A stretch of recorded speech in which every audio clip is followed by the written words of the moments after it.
Hello. Today we're gonna see if we're lucky or not with a game that we invented in good old Ireland. So rightfully it's called Irish Luck. It came about one sunny afternoon. I don't remember what day of the week because we were on vacation, but we were sitting in the courtyard of Galway. Yes, of Galway. It was beautiful. It was beautiful. There were And people everywhere. we had bought these cards in Kilkenny, which is also in Ireland, and we were sitting there and decided we were going to make our own card game. So I'm going to teach it to you today. It's actually pretty fun, pretty easy to follow along. You're not going to watch us play it because you'll just watch me win, which, that's great. Also a lie. I just won. I just won the game of That's our a lie. practice I've round. won every game we've ever played. Anyway, so you just use a normal deck of cards. This is a special deck because, it was gotten in the great country of Ireland. So the way you play is you start off with one card and 4 piles. These 2 piles on her right side are her piles. These 2 piles are my piles. That doesn't matter until the very end and only on some games. Correct. You can both play on all the piles. Yes. And then the rest of the cards, which I should have done this beforehand, are literally just dealt out completely. And this is where, if I could speak in an Irish accent, I would entertain you with tales of our time in Ireland. But unfortunately, we just get to watch Mrs. Brummel. Miss Brummel, you're not married. Shuffle cards. They're not shuffling, I'm dealing them. Okay, Deal that's your cards. card. Okay, so you deal out the rest of the cards. And then once they're dealt out, you have 5 cards in your hand. And then you have the rest of them here. The goal of the game is whoever gets rid of all their cards in their hand and their big pile first is the winner.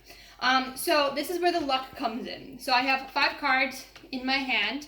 And I'm going to point to one of the piles. Doesn't matter which one, can be any of them, that she needs to play on. And she has a choice. She can either play, for example, if I choose the 10, she can play any cards that she has in her hand that are within like a straight of it. So she could play like a 10 and she can double up. She could go like, if she has a 10, 10, 9, 8, and then she can go back to a 9 if she wants to. Just whatever, like they have to work within a straight. And that way you can play as many cards as you can. So like 10, Jack, 10, 9, 8, you could run out of cards and pull more. You can keep going. Like for example, I'm just going to show you. So I have a Jack, a Queen, a King, and an Ace. And an Ace works either as the highest or the lowest. So you can even play like, if I had a 2, I could go Jack, Queen, King, Ace, and then 2. And I can bring it back around again.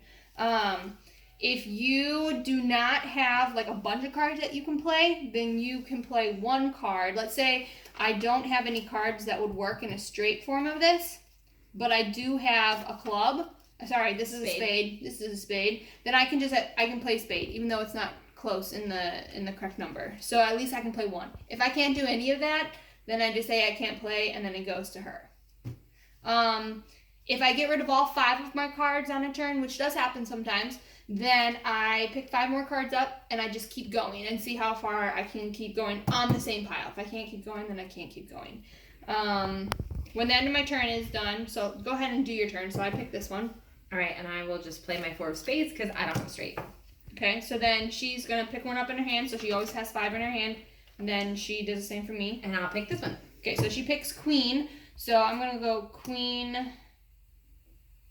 Actually, what would have been smart is to do this, is go Jack, because it's 1 lower, then Queen, then King, then Ace. I've played 4 cards. I pick up 4 cards, and then I choose another one for her. So then I would go 7. And then we just keep doing this over and over again until the end. The only time that these piles make any difference is, let's say we get to a point where we can't play on any of the piles. Neither of us can play on any of the piles whatsoever.